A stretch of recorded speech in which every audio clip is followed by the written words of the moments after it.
ভাইরা, হিন্দুর কাছে আপনি কেন আশা করেন কোরআনের সম্মানের? আপনি কোরআনের যথাযথ সম্মান করেন, আপনি কোরআনের যথাযথ হক আদায় করেন, কোরআনের যথাযথ মূল্যায়ন করি। কোরআনের স্থূল অবমাননা যেটা ঘটেছে, ঘটনাটা তো স্থূল অবমাননা। এটা এটা এরকম যারা ঘটায় ওরা মানুষের কাতারে নাই, ওরা অমানুষ, ওরা মানুষের কাতারে না। ওদেরকে যদি পাবনা পাঠানো হয় সেখানেও সিট পাবে না, ওরা অমানুষ।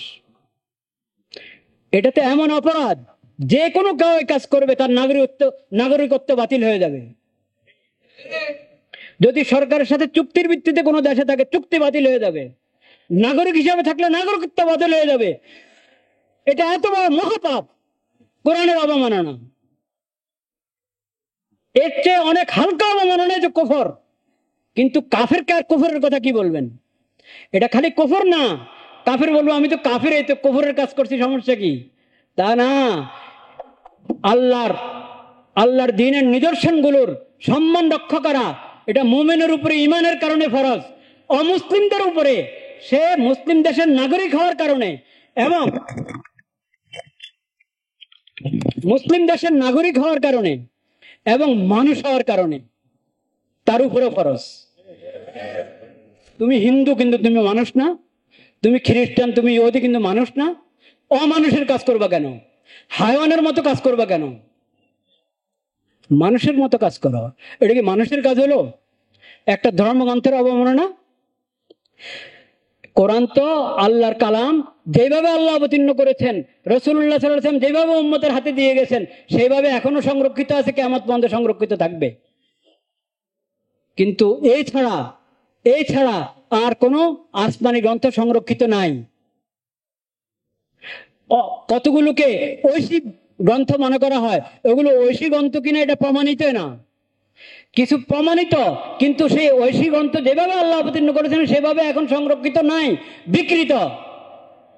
যেমন বাইবেল বলতে যেটাকে বলে, বাইবেল বিকৃত। প্রথম কিছু অংশ তো বিকৃত অবস্থায় আছে।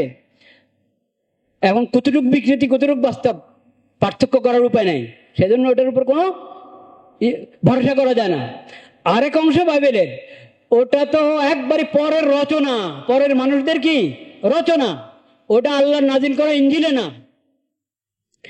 তো এখন বিকৃত অবস্থা যেটা আছে, বা ইঞ্জিলের নাম দিয়ে ছাপানো হয়, আসলে ইঞ্জিল না, সেই বিকৃত গ্রন্থ যেটাকে ওই আসমানি গ্রন্থ বলা যায় না, আল্লাহর ওহী বলা যায় না, কিন্তু গলত ধর্ম, বাতিল ধর্মের লোকেরা ওটাকে ধর্মগ্রন্থ মনে করে।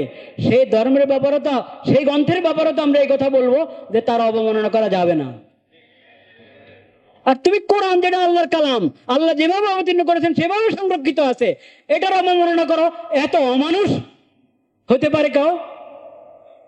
আর আমাদের প্রশাসনের লোকেরা এগুলো শুধু দেখেন, বুঝতে পারে, এগুলো এখন দেখেন। মিথ্যা ভুয়া অনেক কথা রটানো হয় যে অমুসলিমরা, সংখ্যালঘুরা নির্যাতিত, তারা এই নিরাপত্তা পাচ্ছে না যথাযথ, তারা আতঙ্কিত, কত কথা। হ্যাঁ, বেশিরভাগই অবাস্তব, বেশিরভাগই কি অবাস্তব।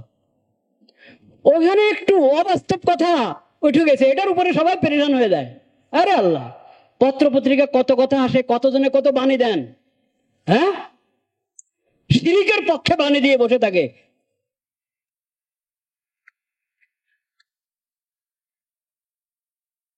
কিন্তু আল্লাহর কালাম যেটার উপরে তোমার ঈমান, তোমার যদি ঈমান নাও থাকে তো এটা আল্লাহর কালাম, এই ব্যাপারে কোনো সন্দেহ আছে? তো এটার এরকম অবমাননা হবে, একবারে সবার ঠোঁটে মনে হয় তালা, মুখে তালা সবাই।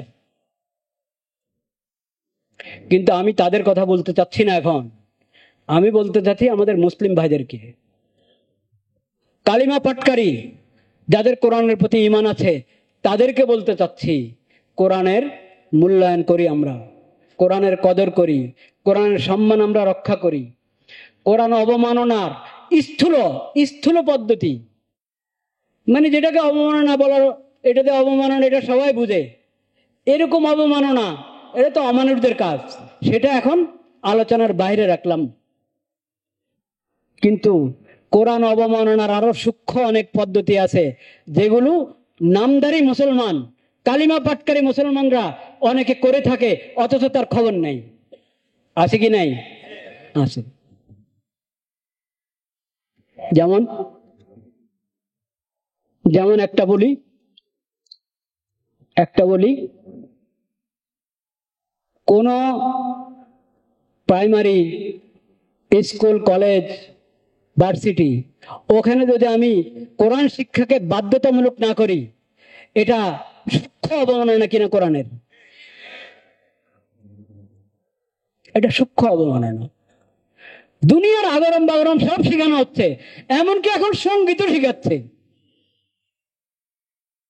গীত শিখায়, নাটক শিখায়, নাচানি শিখায়, এবং বাচ্চাদেরকে শিখায়, কিন্তু কোরআন শিখায় না। এটা কি কোরআনের অবমাননা নয়? এটা সূক্ষ্ম অবমাননা কোরআনের।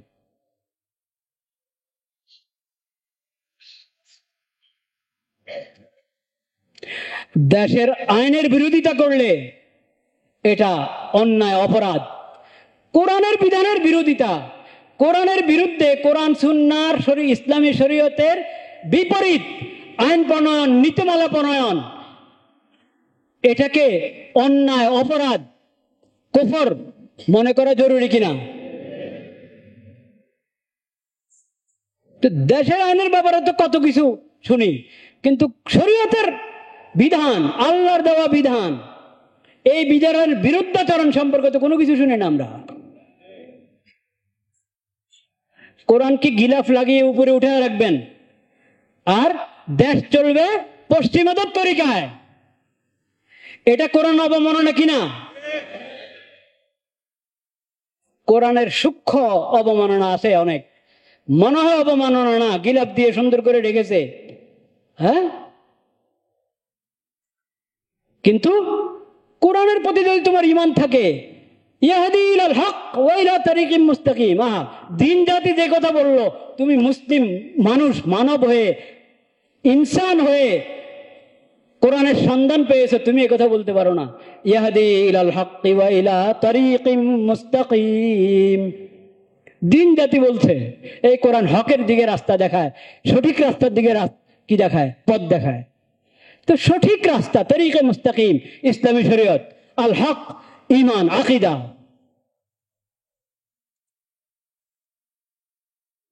এটা গ্রহণ করো, এটা গ্রহণ করো, এটার পক্ষে থাকো, এটা শিখো, এটা শিখো। ইন্না হাদাল কুরআন ইয়াহদি লিল্লাতি হিয়া আকওয়াম। যত তন্ত্র মন্ত্র আনবা তুমি, যত বাদ, লেলিনবাদ, মৌসতমবাদ, এই বাদ, সে বাদ, আমেরিকার বাদ, আর আপনার ব্রিটেনের বাদ, চীনের বাদ, আর মুদিবাদ, হ্যাঁ, কোন বাদ, ওগুলোর কোনো অস্তিত্ব নাই, হিসাবে পড়ে না কোরআনের হেদায়েতের সামনে। যারা মুসলিম তাদেরকে শিখতে হবে কোরআনের সর্বোচ্চ মূল্যায়ন, সর্বোচ্চ মর্যাদা, সর্বোচ্চ ঈমান কোরআনের প্রতি থাকতে হবে, কোরআনের বিধানের প্রতি থাকতে হবে, কোরআন যে শরীয়ত দিয়েছে সে শরীয়তের প্রতি থাকতে হবে। রাসূলুল্লাহ শিখাচ্ছেন আল্লাহর কাছে আশ্রয় গ্রহণ করো পড়ে যাওয়ার থেকে। ওয়া আউযু বিকা মিনাল হারাক ওয়া আউযু বিকা মিন আন ইয়াতাখাব্বাতানি আশ-শাইতানু ইনদাল মাউত। খালি দুনিয়ার মুসিবত থেকে বাঁচার জন্য আশ্রয় গ্রহণ করবো আল্লাহর, তা না। দুনিয়ার মুসিবত থেকে বাঁচার জন্য আল্লাহর আশ্রয় গ্রহণ করো, সাথে সাথে তোমার দ্বীন, ঈমান, আমল, আখলাক, তোমার আখিরাত, ওই সংক্রান্ত কোনো মুসিবত, বলা মুসিবত যাতে না আসে, সেজন্য আল্লাহর আশ্রয় গ্রহণ করো।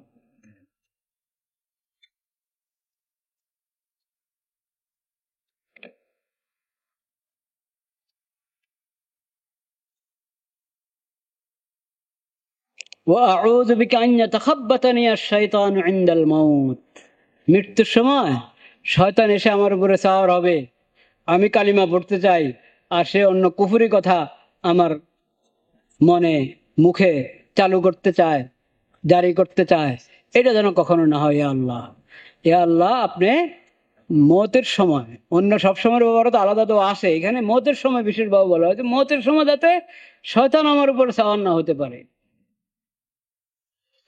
শয়তান আমাকে কুমন্ত্রণা দিয়ে খারাপ কিছু আমার মুখ থেকে বের না করতে পারে, আমাকে পেরেশান না করতে পারে। وأعوذ بك من أن وأعوذ بك أن أموت في سبيلك مدبرا وأعوذ بك أن أموت لديغا। আপনার রাস্তায় জেহাদে গেলাম, কিন্তু এরকম অবস্থা হয়েছে যে আমি জেহাদের ময়দান ছেড়ে উল্টা দিকে হাঁটা শুরু করেছি, ভয়ে বা পরিস্থিতির শিকার হয়ে বা শয়তানের ধোকায় জেহাদের ময়দান থেকে উল্টা দিকে হাঁটা শুরু করেছি, এই অবস্থা আমার মওত আসবে, ইন্না লিল্লাহ। ইয়া আল্লাহ, এমন যেন না হয়। আপনার রাস্তা আমি বের হয়েছি জেহাদের জন্য, জেহাদের ময়দানে শহীদ হব, কিন্তু ভয়ে বা অন্য কোনো কারণে জেহাদের ময়দান থেকে উল্টা দিকে হাঁটবো আর ওখানে আমার মওত আসবে, এমন যেন না হয়। এখন তো জেহাদের কথা শুনতেই ভয় লাগে, জেহাদের কথা শুনতেই ভয় লাগে। জেহাদ যে শরীয়তের এত বড় বিধান, ফরজ বিধান, এটা কার্যকর করার দায়িত্ব হলো মুসলিম শাসকদের। কাদের দায়িত্ব? মুসলিম শাসকদের দায়িত্ব। গাজায় মুসলিম শাসকরা এই দায়িত্ব পালন করে নাই। সব মুসলমানদের দোয়ায় আল্লাহ তাআলা এখন ওখানে শান্তির একটা পরিবেশ করেছে। এই শান্তি চুক্তি সম্পাদন হলো ইসলাম এবং মুসলমানদের, মুসলিম বিশ্বের শত্রুর হাতে, ঠিক কিনা? লজ্জা মরে যাওয়া দরকার মুসলিম শাসক, যে হামাসকে শেষ করে দিয়েছে, গাজাকে শেষ করে দিয়েছে, ফিলিস্তিনকে শেষ করে দিয়েছে, ইসরায়েলের মতো জালিমকে স্বীকৃতি দিয়েছে, সেখানে দূতাবাস করেছে, সেই আমেরিকার ওই প্রেসিডেন্ট জালেম কমবাখ, সে এখন শান্তি চুক্তি নিয়ে সামনে আসতেছে। ওখানে শান্তির একটা পরিবেশ হয়েছে, একটা চুক্তি হয়েছে, সেটার জন্য আমরা আল্লাহ শুকর আদায় করি, বলেন আলহামদুলিল্লাহ। কিন্তু এটা এই লোকের হাতে যে গাজাকে শেষ করলো, 60-70 হাজার শিশু, নারী এবং সাধারণ নাগরিককে হত্যা করলো। হত্যা করার ক্ষেত্রে সবচেয়ে বেশি সহযোগিতা যে করেছে যে লোক, এখন সে, একটা কথা আছে, 100 বিল্লি মারকর হাত চড়ানো, 100 চুহা মারকর হাত চড়ানো, 100টা আপনার কি ইঁদুর ইয়ে করে শেষ করে মেরে করে এখন হজের দিকে রওনা, ঠিক আছে? সব শেষ করে এখন উনি ভদ্রলোক সেজেছে, শান্তির চুক্তি কায়েম করে। এটা তো কোন মুসলিম শাসকদের হাতে হতে পারতো, হয়নি কেন? আল্লাহ তাআলা মুসলিম শাসক করতে চেয়েছেন, তোদের চোখের সামনে আমার বান্দা মুমিন মুসলিমা, মুমিন মুমিনাত, তারা তাদের রক্তপাত হয়েছে, তাদের উপরে জুলুম হয়েছে, এরকম জুলুম যেটাকে অমানবিক বললে কম হয়, এমন জুলুম হয়েছে, তোরা তামাশা দেখে করতে হবে। আমি তাদের উপরে নুসরত করব, তোদের হাতে না, তোদের দুশ্মন, ওদের দুশ্মন, ওর হাতে এটা হবে। ওর হাতে হওয়ার কারণে তার ফজিলত বাড়বে না, তার মর্যাদা বাড়বে না, সে যে শয়তান এটা সবাই জানে।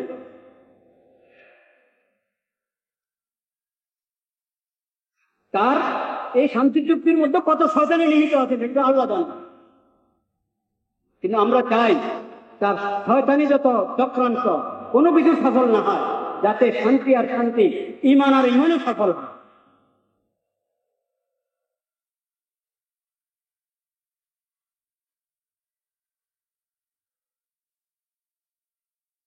মুসলিম শাসকদেরকে সজাগ হতে হবে। চাদুর মুড়ি দিয়ে যেভাবে শুয়ে আছেন ওনারা, এইভাবে ওনাদের গতি টিকবে না। এটা আজকে আর কালকের মেথড, এটা আজকে আর কালকের মেথড।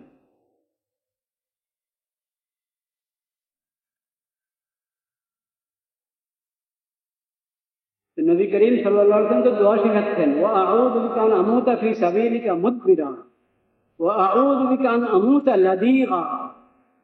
সাপে দর্শন করলো বা এই ধরনের কোনো বিষাক্ত কোন জীব জন্তু প্রাণী পোকা মাকড় দর্শন করলো আর মত এসে গেল, এই অবস্থা যেন সাপের কামড়, বিচ্ছুর কামড়, এরকম যত কষ্টদায়ক প্রাণী জীব জন্তু আছে সবগুলোর আক্রমণ থেকে ইয়া আল্লাহ আমি আপনার আশ্রয় দেব। দেখেন কি বাকি আছে, দেখেন আল্লাহুম্মা ইন্নী আউযু বিকা মিনাল হাদাম মিনাল হাদমি ওয়া আউযু বিকা মিনাত তারাদ্দি ওয়া আউযু বিকা মিনাল গাম্মি ওয়াল গরকি ওয়াল হারাকি ওয়াল হারাম ওয়া আউযু বিকা আন ইয়াতাখাব্বাতানি আশ-শাইতানু ইনদাল মাউত ওয়া আউযু বিকা আন আমুতা ফি সাবিলিকা মুদবিরা ওয়া আউযু বিকা আন আমুতা লাদিগা। এই দোয়া যে হাদিসে বর্ণিত হয়েছে, নবীজির সাহাবী আবু ইয়াসার রাদিয়াল্লাহু তাআলা আনহু রাসূল করিম সাল্লাল্লাহু আলাইহি ওয়াসাল্লামের এই হাদিস, এই দোয়া বর্ণনা করেছেন। মুসনাদে আহমদে হাদিসটি আছে, আবু দাউদ শরীফের মধ্যে হাদিস।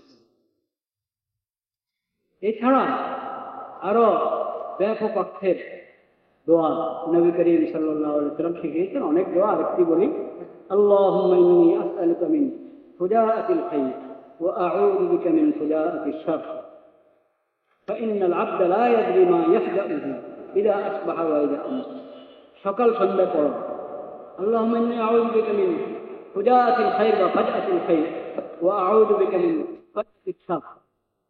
ইয়া আল্লাহ, আমি আপনার কাছে চাই হঠাৎ কোনো কিছু হয় তো সেটা যেন ভালো হয়,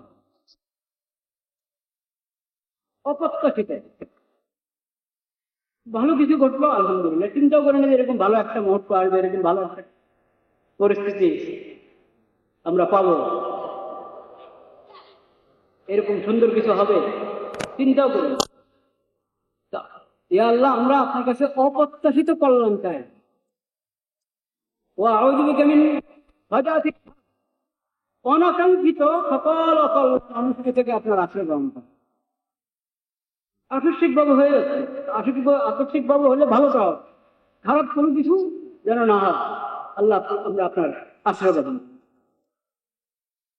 ও আউযু বিকা, নবীজি বলেন তুমি তো জানো না হঠাৎ করে কি ঘটতে যাবে, সকাল হচ্ছে আর হঠাৎ করে কি ঘটবে, সন্ধ্যা হচ্ছে হঠাৎ করে কিচ্ছু জানো না, আগে থেকে আল্লাহকে বলে রাখো আল্লাহুম্মা ইন্নী আসআলুকা মিন ফাজআতিল খায়র ওয়া আউযু বিকা মিন ফাজআতিশ শারর। নবী করিম সাল্লাল্লাহু আলাইহি ওয়াসাল্লাম বলেছেন, ইযা রাআইতুমুল হারিকা ফাকাব্বিরু ফা ইন্নাত তাকবীরা ইউতফি। আগুন লেগে গেছে, ধাঁধা করে জ্বলছে আগুন, এখন ফায়ার সার্ভিসের সার্ভিস তো অবশ্যই গ্রহণ করবেন, আর ফায়ার সার্ভিসের লোক আসার অপেক্ষাকারী বসে থাকবেন, যার যুদ্ধ সামর্থ্য আছে সেই ব্যবস্থা গ্রহণ করবেন, কিন্তু সাথে আরেকটা কাজ করেন, আগুন যখনই দেখলেন তখনই আল্লাহু আকবার বলেন, আল্লাহু আকবার আল্লাহু আকবার তাকবীর দিতে থাকো, তাকবীর দিতে থাকো, আল্লাহু আকবার আল্লাহু আকবার বলতে থাকো, ইনশাআল্লাহ আগুন নিয়ে যাবে।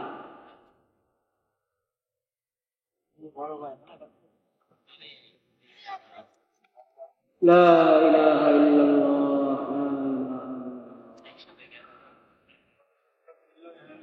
দ্বিতীয় যে বিষয়টা আমি বলতে চাচ্ছিলাম, হামদ সানার পর কোরআন কারীমের সূরাতুল আহকাফ থেকে কয়েকটা আয়াত তেলাওয়াত করেন। কোরআন শরীফ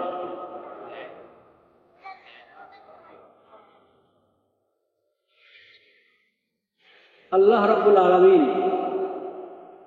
নবীজিকে ওহীর মাধ্যমে, কোরআনের ওহীর মাধ্যমে জানিয়েছেন, ওয়াইজ সরাফনা ইলাইকা নাফারাম মিনাল জিন,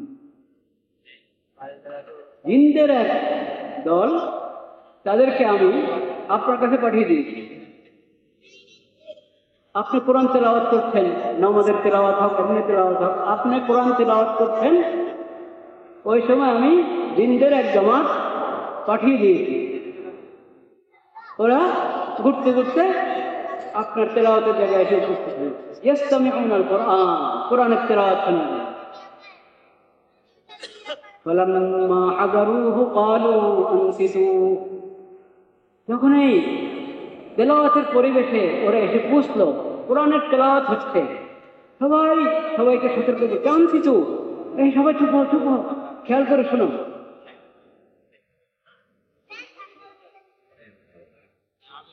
খেয়াল করে শুনো। ফালাম্মা কুযিয়া ওয়াল্লাউ ইলা কওমিহিম মুনদিরিন, যখন তেলাওয়াত শেষ হলো, নবী করিম সাল্লাল্লাহু আলাইহি ওয়াসাল্লাম তেলাওয়াত শেষ করলেন, তারা তেলাওয়াত শুনলো। ওয়াল্লাউ ইলা কওমিহিম মুনদিরিন, নবীকে তাদেরকে কিছু বলতে হয় না, আদবের সঙ্গে কোরআনের তেলাওয়াত শুনেছে, শুনে প্রত্যেকে নিজ নিজ গোত্রের কাছে চলে গেছে।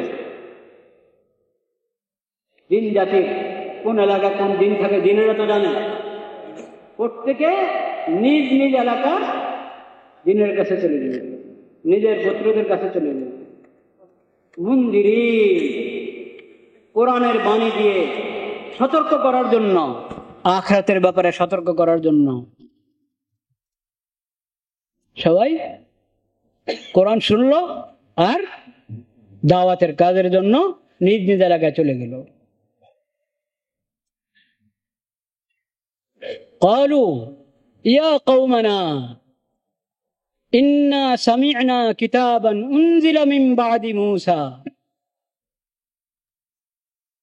তারা বলল, নিজ নিজ এলাকায় গিয়ে নিজের সম্প্রদায়কে বলা শুরু করলো, দেখো আমরা তো এমন এক কিতাব কোরআন শুনে এসেছি, মূসা আলাইহিস সালামের পর, মূসা আলাইহিস সালামের উপর আল্লাহ তাআলা তাওরাত কিতাব অবতীর্ণ করেছিলেন, মূসা আলাইহিস সালামের পর আরেকটা কিতাব অবতীর্ণ হয়েছে, সেই কিতাব আমরা শুনে এসেছি, সেটা আল কোরআনুল কারীম, আল কোরআনুল কারীম। ইনজিলও অবতীর্ণ হয়েছে মূসা আলাইহিস সালামের পর, কিন্তু তারা এখানে ইনজিলের কথা বলে নাই। কেন বলে নাই সেটা একটু দীর্ঘ আলোচনার দরকার আছে, আমি এখন বলবো না। কোরআন শুনে গিয়ে বলছে যে মূসা আলাইহিস সালামের পর একটি কিতাব অবতীর্ণ হয়েছে, মুসাদ্দিকাল লিমা বাইনা ইয়াদাই, এই কিতাব তো আল্লাহর পক্ষ থেকে এসেছে, তো আল্লাহর পক্ষ থেকে আগে যে কিতাব এসেছে তাওরাত, ওটা সমর্থন করে, এই কিতাব ও কিতাবের সমর্থন করে।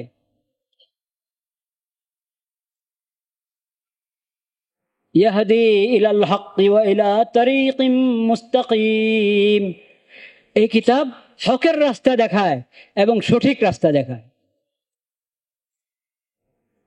ইয়াহদি ইলাল হক ওয়া ইলা তারিকিম মুস্তাকিম। ইয়া কওমানা আজিবু দাঈ আল্লাহ, দেখো তোমরা আল্লাহর দাঈর কথা শোনো। এই নবী, আখিরি নবী হযরত মুহাম্মদ মুস্তাফা সাল্লাল্লাহু আলাইহি সাল্লাম, আল্লাহ যাকে ওহীর মাধ্যমে আখিরি নবী হিসেবে পাঠিয়েছেন, এবং তিনি আল্লাহর দাঈ। সকল নবী আল্লাহর দাঈ, নবীরা আল্লাহর দাঈ হওয়া তো একবার নিশ্চিত, আল্লাহর পছন্দের দাঈ, নবীদের ওয়ারিস যারা, আর আখিরি নবীর ওয়ারিস তো শুধু উম্মতে মুহাম্মদিয়ার মধ্যে যারা তার ওয়ারিস, তারা দাওয়াতের কাজ করে, কিন্তু তাদের দাওয়াতে হঠাৎ কোনো জায়গায় কোনো ভুল হয়ে যেতে পারে, বেখেয়ালিতে দাওয়াত দিতে গিয়ে কোনো ভুল কথা বলে ফেলতে পারে।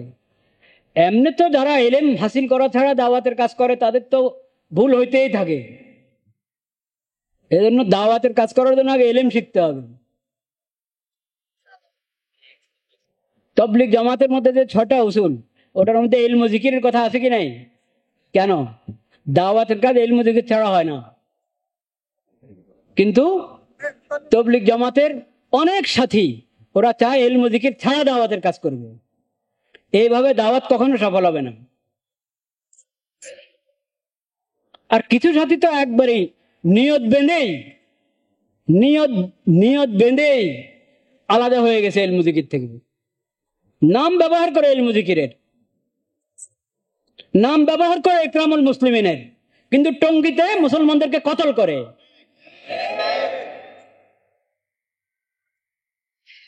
তারপরও 6 নম্বরের তবলিগের কথা বলে।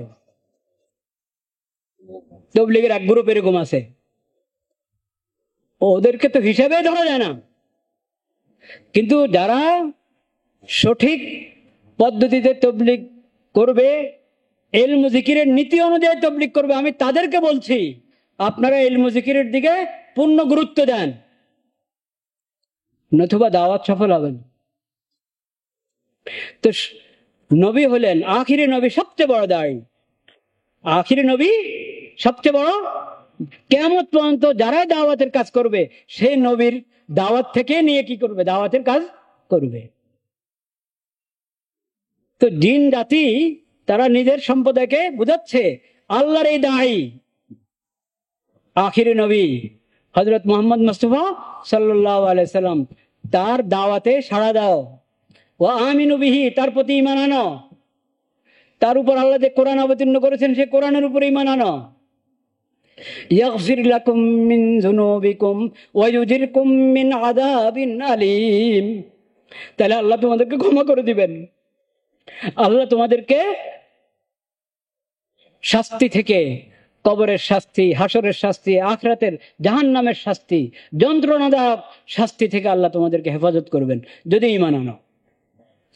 ওয়ামান লা ইউজিব দাঈ আল্লাহ ফালাইসা বিমুজিজিন ফিল আরদ, আর যদি এই দায়ের দাওয়াতে সাড়া না দাও, তাহলে তুমি কি করতে পারবা?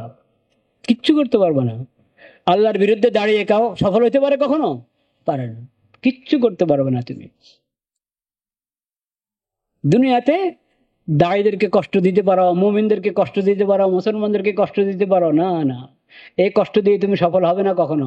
এটা তোমার জিন্দগিকে আরো বরবাদ করবে, তোমার কবরকে আরো কঠিন করবে, তোমার হাসরকে আরো কঠিন করবে, তোমার জাহান্নামকে আরো বেশি যন্ত্রণাদায়ক বানিয়ে দিবে। ফালাইসা বিমুজিদিন ফিল আরদ উলাইকা ফি দালালিম মুবিন, যে ঈমান আনলো না সে স্পষ্ট গোমরাহির মধ্যে আছে। এই হলো কোরআন।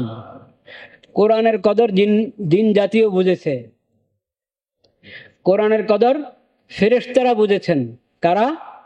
ফেরেশতারা। কি কদর বুঝেছেন ফেরেশতারা কোরআনের? আকিমিস সালাতা লিদুলুকিশ শামস ইলা গাসাকিল লাইল ওয়া কুরআনাল ফজর ইন্না কুরআনাল ফজরি কানা মাশহুদা। ফেরেশতারা কোরআনের কদর কিভাবে বুঝেছেন, কিভাবে কদর করেন কোরআনের? রব্বুল আলামিন বলেন, যখন সূর্য ঢলে যাবে দুপুর, তখন সালাত কায়েম করো। সেটা কোন নামাজ? জোহরের নামাজ। ইলা গাসাকিল লাইল, রাতের অন্ধকার পর্যন্ত, জোহর, আসর, মাগরিব, এশা। নবীজির শিক্ষা। আপনি শুধু যদি এই আয়াত পড়েন, এই আয়াতের বাহ্যিক যে অর্থ সেটা যদি কেউ বুঝে বসে থাকে, তাহলে তাকে জোহরের নামাজের সময় হওয়ার পর থেকে নিয়ে রাতের একবারে অন্ধকার হওয়া পর্যন্ত লাগাতার নামাজে থাকতে হবে। পারবেন? দৈনিক জোহরের নামাজের সময় যখন সময় হয়, তখন থেকে যে দাঁড়াবেন নামাজে, একবারই রাতের 9টা-10টা পর্যন্ত নামাজ পড়তেই থাকবেন। নবীজি আমাদেরকে শিখিয়েছেন তার হাদিসের মাধ্যমে, তার সিরতের মাধ্যমে। এটার অর্থ হলো জোহরের সময় জোহরের ফরজ আদায় করো, আসরের সময় আসরের ফরজ আদায় করো, মাগরিবের সময় মাগরিবের ফরজ আদায় করো, এশার সময় এশার ফরজ কি করো? আদায় করো। কয় ওয়াক্ত নামাজ হলো? 4 ওয়াক্ত। এই ফরজ নামাজগুলোর আগে কিছু সুন্নত আছে, পরে সুন্নত আছে। আর নফল নামাজ তোমার ইচ্ছা মতে মাকরু ওয়াক্ত ছাড়া অন্য সময় বেশি পারো কম পারো পড়তে থাকো। নবীজিকে বাদ দিয়ে যদি কেউ কোরআন শিখতে চায়, বুঝতে চায়, কোশ্চিন কালও পারবে না, অসম্ভব। ওয়া কুরআনাল ফজর, 4 ওয়াক্ত নামাজ হলো, আরো এক তো বাকি আছে কিনা? হ্যাঁ, তো সেটা ওয়া কুরআনাল ফজর, ফজরের নামাজ আদায় করো। ফজরের নামাজ আদায় করবে একা একা ঘরে, ঘুম থেকে উঠলে দেরিতে, 5 মিনিট আছে, তাড়াতাড়ি অজু করে 2 রাকাত নামাজ পড়ো, নামাজ আদায় হয়ে গেল, কিন্তু এটা নামাজের হক আদায় হলো নাকি? ফরজ নামাজ তো সব মসজিদে আদায় করবা, বিশেষ করে ফজরের নামাজ, কোরআন আর ফজর। ফজরের নামাজ তো ওখানে গিয়ে আদায় করো যেখানে কোরআনের তেলাওয়াত শুনতে পারবা। মসজিদে যাও, ইমাম সাহেব কি সুন্দর ফজরের নামাজে লম্বা সূরা তেলাওয়াত করতেছেন, লম্বা কেরাত তেলাওয়াত করতেছেন, কিন্তু লম্বা কেরাত পড়তেও তো দেয় না ইমাম সাহেবদেরকে। যাই হোক, তারপরে যদি লম্বা পড়েন, অন্য নামাজ থেকে তো একটু লম্বাই পড়েন ফজরের নামাজ, ওই কোরআন শোনো গিয়ে।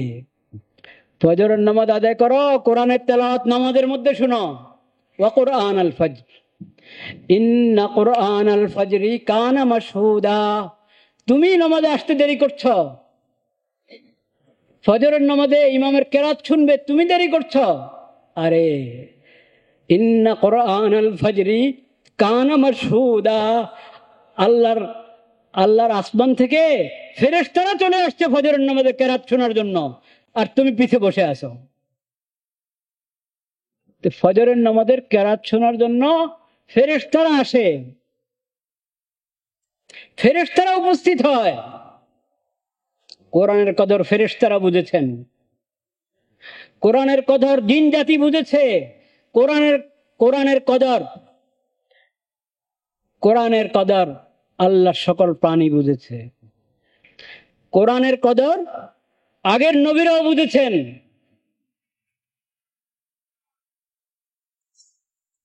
শুনেছেন তারা কোরআনের কথা, কোরআন দেখে যান নাই।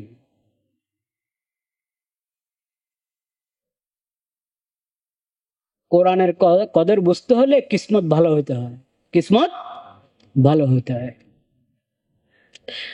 ঈমান থাকতে হয়। নামধারী মুসলিম হলে হবে না, ঈমান মজবুত হতে হবে। ঈমান মজবুত হলে কোরআনের কদর, কোরআনের সম্মান, কোরআনের মর্যাদা বুঝে আসে, কোরআন তেলাওয়াত করে মজা পেয়ে থাকে।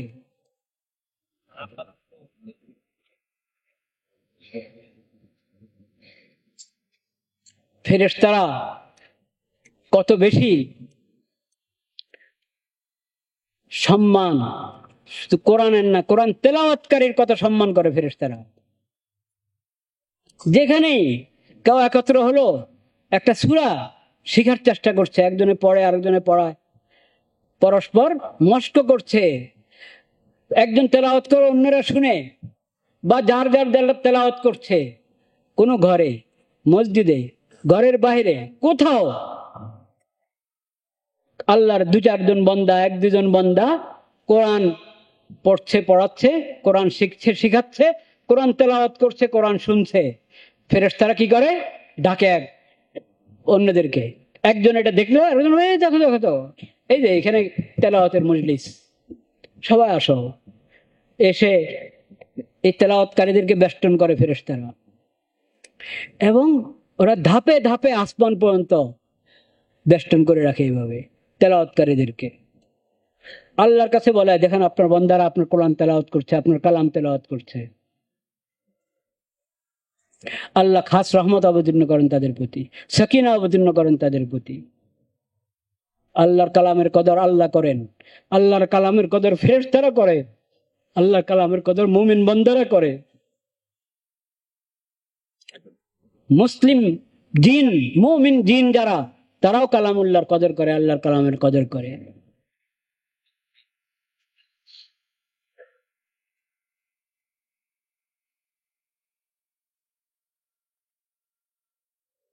কিন্তু আমাদের মধ্যে কোথায় কোরআনের কতটুক, কে কয় পারা করে তেলাওয়াত করে দৈনিক? সহি শুদ্ধ তেলাওয়াত কয়জন শিখেছি? এটাকে কাজে মনে করে না। এই যে নমাজ আদায় করে মনে করে যে নমাজে পড়ার জন্য কোরআন, এই 3-4টা সূরা শিখো, বাস কাজ শেষ। বলেন নাউজুবিল্লাহ। আরে 3-4 সূরা শিখলে এটা তো নমাজের জন্য, এটা তো নমাজের কাজ। কোরআন আল্লাহ অবতীর্ণ করেছেন শুধু ফরজ নামাজ কোন রকম 3 আয়াত দিয়ে, 2 আয়াত দিয়ে, লম্বা 2 আয়াত, 1 আয়াত বা ছোট 3 আয়াত দিয়ে পড়ার জন্য।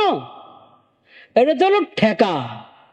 এখনো আমি শিখতে পারি নাই, চলো কুল আল্লাহ ইন্না আতানা শিখে নিলাম। এই ছোট সূরাগুলোরও অনেক মূল্য, অনেক সওয়াব, অনেক মর্যাদা, কিন্তু পুরো কোরআনেরও তো মর্যাদা আছে। তুমি ইন্না আতায় না কুল হুয়াল্লাহ ওয়াল আসর এতটুকু শিখলা, আর শিখারই চেষ্টা করছো না। এগুলো শিখেছো তো শুদ্ধ করার চেষ্টা করছো না। এটা কোরআনের মূল্যায়ন হলো না, কোরআনের হক আদায় হলো না, কোরআনের প্রতি যে তোমার ঈমান সে হক আদায় হলো না। কোরআন শিখো, সহি শুদ্ধ তেলাওয়াত শিখো এবং দৈনিক তেলাওয়াত করো, দৈনিক তেলাওয়াত। আনা আল্লাইলি ওয়া আতরাফান নাহার, রাত্রে তেলাওয়াত করো, দিনে তেলাওয়াত করো, সকালে তেলাওয়াত করো, দুপুরে করো, বিকালে করো। সেই দিন রাত তেলাওয়াত করবে। অনেক সময় দিনে 5 বার, রাতে 5 বার, তাহাজ্জুদের নামাজে উঠে তেলাওয়াত করবে, শেষ সাথে নফল নামাজে পড়ার পর তেলাওয়াত করবে। ওটা তো নাই। এখন দৈনিক 1 পারা তেলাওয়াত করবে, এরকম মানুষ খুঁজে পাওয়া এখন মুশকিল হয়ে গেছে। দৈনিক 1 পারা তেলাওয়াত করবে নিয়মিত। একজন হাফেজ দৈনিক 3 পারা তেলাওয়াত করবে, এরকম হাফেজ গুনলে দেখা যাবে অল্প কয়জন বের হবে। হাফেজ না কিন্তু তেলাওয়াত, সহি তেলাওয়াত শিখেছে, এরকম মানুষ যদি 1000 হন, তাদের মধ্যে 100 পাওয়া মুশকিল হবে দৈনিক নিয়মিত 1 পারা তেলাওয়াত করে। ভাইরা, হিন্দুর কাছে আপনি কেন আশা করেন কোরআনের সম্মানের? আপনি কোরআনের যথাযথ সম্মান করেন, আপনি কোরআনের যথাযথ হক আদায় করেন, কোরআনের যথাযথ মূল্যায়ন করি। কোরআনের স্থূল অবমাননা যেটা ঘটেছে, ঘটনাটা তো স্থূল অবমাননা। এটা এরকম যারা ঘটায় ওরা মানুষের কাতারে নাই, ওরা অমানুষ, ওরা মানুষের কাতারে না। ওদেরকে যদি পাবনায় পাঠানো হয় সেখানে সিট পাবে না, ওরা অমানুষ। এটাতে এমন অপরাধ, যে কোনো কেউ কাজ করবে তার নাগরিকত্ব বাতিল হয়ে যাবে। যদি সরকারের সাথে চুক্তির ভিত্তিতে কোনো দেশে থাকে, চুক্তি বাতিল হয়ে যাবে।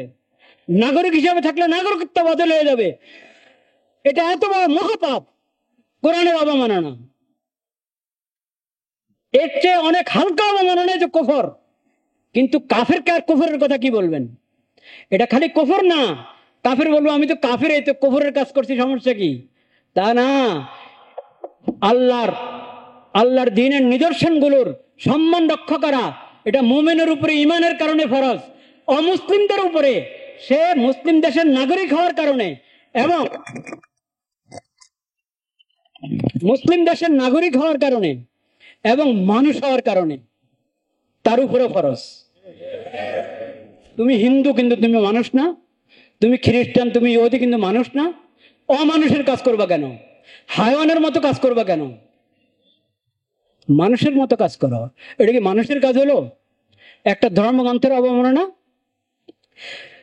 কোরআন তো আল্লাহর কালাম, যেভাবে আল্লাহ অবতীর্ণ করেছেন, রাসূলুল্লাহ সাল্লাল্লাহু আলাইহি ওয়াসাল্লাম যেভাবে উম্মতের হাতে দিয়ে গেছেন, সেইভাবে এখনো সংরক্ষিত আছে, কিয়ামত পর্যন্ত সংরক্ষিত থাকবে। কিন্তু এই ছাড়া আর কোনো আসমানি গ্রন্থ সংরক্ষিত নাই। কতগুলোকে ঐশী গ্রন্থ মনে করা হয়, ওগুলো ঐশী গ্রন্থ কিনা এটা প্রমাণিত না। কিছু প্রমাণিত, কিন্তু সেই ঐশী গ্রন্থ যেভাবে আল্লাহ অবতীর্ণ করেছেন সেভাবে এখন সংরক্ষিত নাই, বিকৃত। যেমন বাইবেল বলতে যেটাকে বলে, বাইবেল বিকৃত। প্রথম কিছু অংশ তো বিকৃত অবস্থা আছে। এখন কতটুক বিকৃতি কতটুক বাস্তব পার্থক্য করার উপায় নাই, সেজন্য ওটার উপর কোনো ভরসা করা যায় না। আরেক অংশ বাইবেলের, ওটা তো একবারে পরের রচনা, পরের মানুষদের কি রচনা, ওটা আল্লাহর নাজিল করা ইঞ্জিলে না। তো এখন বিকৃত অবস্থা যেটা আছে, বা ইঞ্জিলের নাম দিয়ে ছাপানো হয়, আসলে ইঞ্জিল না, সেই বিকৃত গ্রন্থ যেটাকে ওই আসমানি গ্রন্থ বলা যায় না, আল্লাহর ওহী বলা যায় না, কিন্তু গলত ধর্ম, বাতিল ধর্মের লোকেরা ওটাকে ধর্মগ্রন্থ মনে করে। সেই ধর্মের ব্যাপারে তো, সেই গ্রন্থের ব্যাপারে তো আমরা এই কথা বলবো যে তার অবমাননা করা যাবে না। আর তুমি কোরআন যেটা আল্লাহর কালাম, আল্লাহ যেভাবে অবতীর্ণ করেছেন সেভাবে সংরক্ষিত আছে, এটার অবমাননা করো। এত অমানুষ হতে পারে কেউ? আর আমাদের প্রশাসনের লোকেরা এগুলো শুধু দেখেন, বুঝতে পারে, এগুলো এখন দেখেন। মিথ্যা ভুয়া অনেক কথা রটানো হয় যে অমুসলিমরা, সংখ্যালঘুরা নির্যাতিত, তারা নিরাপত্তা পাচ্ছে না যথাযথ, তারা আতঙ্কিত, কত কথা। হ্যাঁ, বেশিরভাগই অবাস্তব। বেশিরভাগই কি অবাস্তব। ওখানে একটু অবাস্তব কথা উঠে গেছে, এটার উপরে সবাই পেরেশান হয়ে যায়। আরে আল্লাহ, পত্র পত্রিকা কত কথা আসে, কতজনে কত বাণী দেন। হ্যাঁ, শিরিকের পক্ষে বাণী দিয়ে বসে থাকে।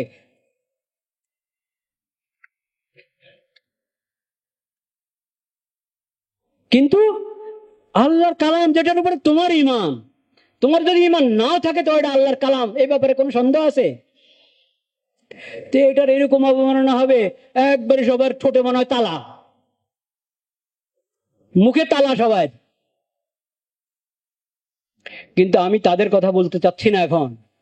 আমি বলতে চাচ্ছি আমাদের মুসলিম ভাইদেরকে, কালিমা পাটকারী যাদের কোরআনের প্রতি ঈমান আছে, তাদেরকে বলতে চাচ্ছি, কোরআনের মূল্যায়ন করি আমরা, কোরআনের কদর করি, কোরআনের সম্মান আমরা রক্ষা করি।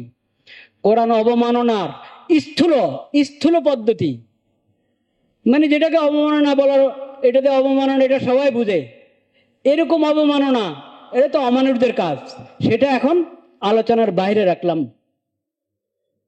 কিন্তু কোরআন অবমাননার আরো সূক্ষ্ম অনেক পদ্ধতি আছে, যেগুলো নামধারী মুসলমান, কালিমা পাটকারী মুসলমানরা অনেকে করে থাকে, অথচ তার খবর নেই। আছে কি নাই? আছে। যেমন যেমন একটা বলি,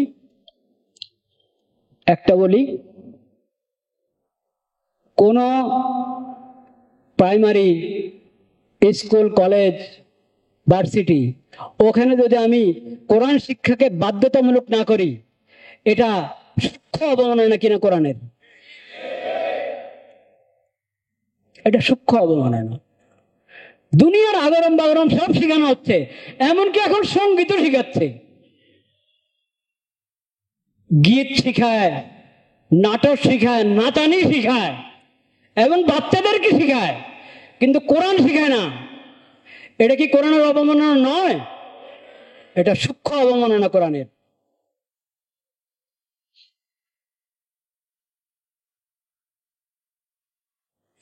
দেশের আইনের বিরোধিতা করলে এটা অন্যায়, অপরাধ। কোরআনের বিধানের বিরোধিতা, কোরআনের বিরুদ্ধে, কোরআন সুন্নাহর ইসলামী শরীয়তের বিপরীত আইন প্রণয়ন, নীতিমালা প্রণয়ন, এটাকে অন্যায়, অপরাধ, কুফর মনে করা জরুরি কিনা? তো দেশের আইনের ব্যাপারে তো কত কিছু শুনি, কিন্তু শরীয়তের বিধান, আল্লাহর দেওয়া বিধান, এই বিধানের বিরুদ্ধাচরণ সম্পর্কে তো কোনো কিছু শুনি না আমরা। কোরআনকে গিলাফ লাগিয়ে উপরে উঠে রাখবেন, আর দেশ চলবে পশ্চিমাদের তরিকায়, এটা কোরআন অবমাননা কিনা? কোরআনের সূক্ষ্ম অবমাননা আছে অনেক, মনে হয় অবমাননা না, গিলাফ দিয়ে সুন্দর করে রেখেছে। হ্যাঁ,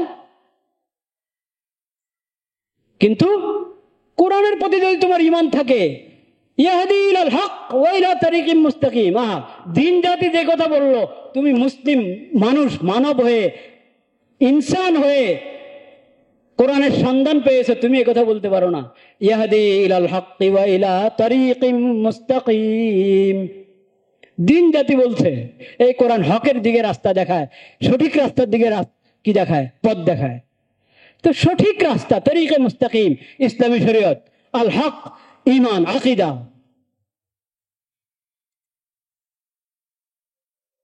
এটা গ্রহণ করো, এটা গ্রহণ করো, এটার পক্ষে থাকো, এটা শিখো, এটা শিখো। ইন্না হাযাল কুরআনা ইয়াহদি লিল্লাতী হিয়া আকওয়াম।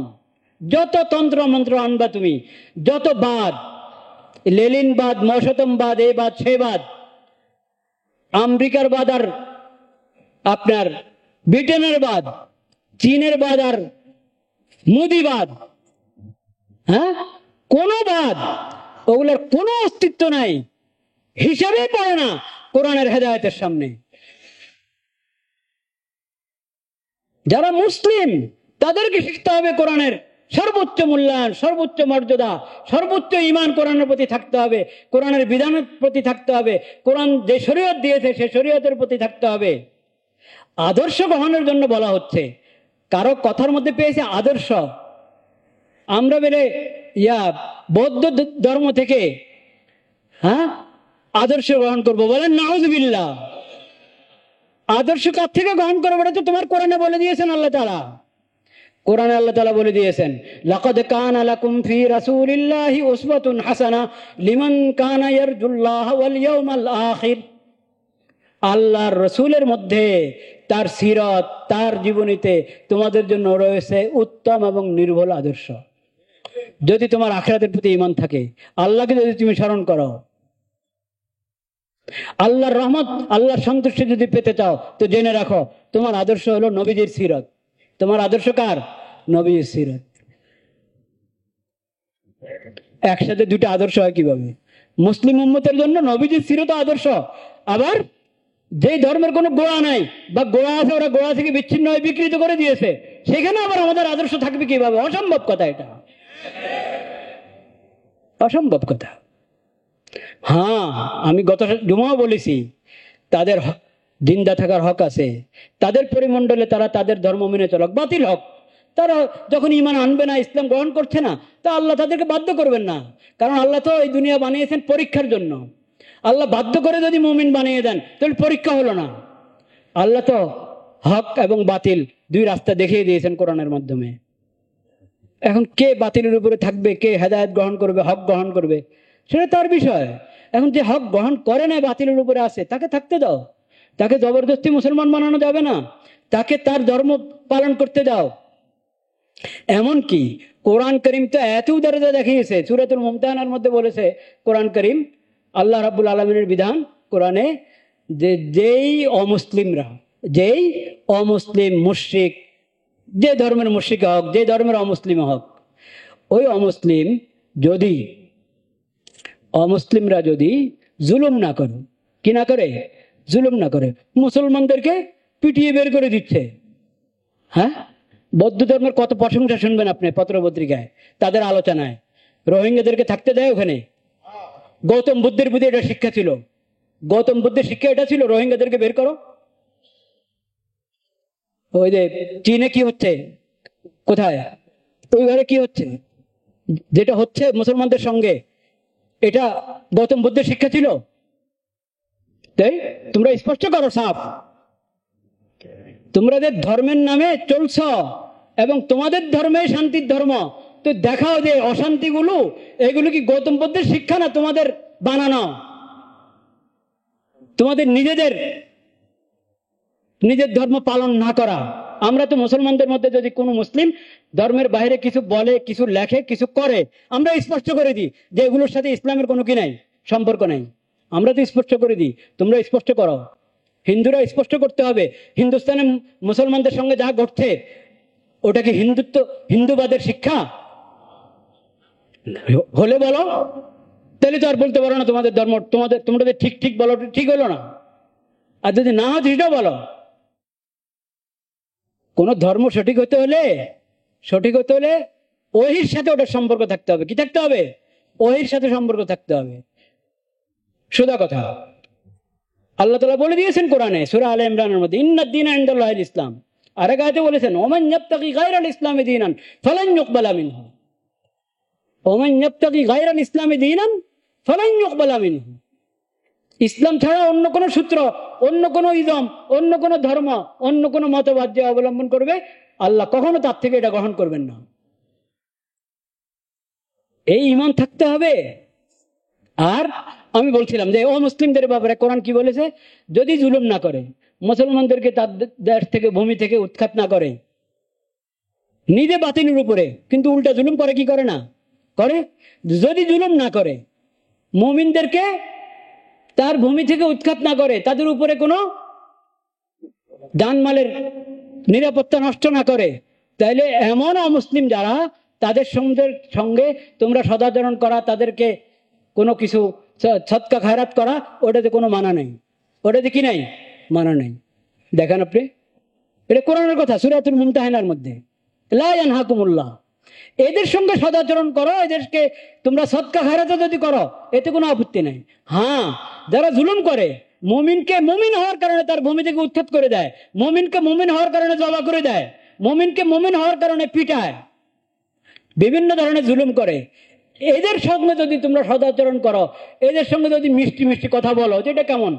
আল্লাহ তাআলা এটার অনুমতি দেন না তোমাদেরকে, যে জলেম হিন্দুর সাথে, জলেম বৌদ্ধর সাথে, জলেম ইহুদি, জলেম খ্রিস্টান, ওই জলেমদের সঙ্গে মিষ্টি কথা বলবা, তাদের সাথে হাত মিলাবা, তাদের সাথে সদাচরণ করবা, এই অনুমতি আল্লাহ তাআলা তোমাদেরকে দেন না।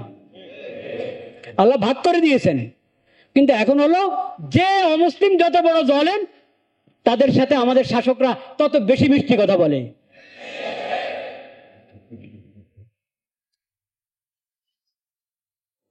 তাদের সঙ্গে সদাচরণ করো, তাদেরকে তাদের পরিমণ্ডলে তাদের ধর্ম পালন করতে দাও, তাদের জানমালের নিরাপত্তা এটা সরকারের দায়িত্ব, এতে কোনো সন্দেহ নেই। কিন্তু আপনি বলা শুরু করবেন যে তাদের ধর্ম থেকে আমাদেরকে আদর্শ গ্রহণ করতে হবে, এই কথা বললে তো ঈমান শেষ। শিরিক এবং সভ্যতা, অমুসলিম মুশরিক জাতির শিরিক এবং তাদের সভ্যতা, তাদের ধর্ম, তাদের ধর্মকর্ম, তাদের ধর্মের মধ্যে বিভিন্ন বিধান আছে, ওইসব বিধান আপনার জন্য পালনীয় নয়। আপনার জন্য পালনীয় হলো ইসলামী শরীয়ত, এবং কোরআনে যে শরীয়ত দিয়েছে এটা ইসলামী শরীয়ত, নবীজির সুন্নত, এটা পালনীয়। আল্লাহ তাআলা সে তৌফিক আমাদেরকে দান করেন। ওয়া আখিরু দাওয়ানা আলহামদুলিল্লাহি রাব্বিল আলামিন। যাদের সুন্নত বাকি আছে পড়ে ফেলে।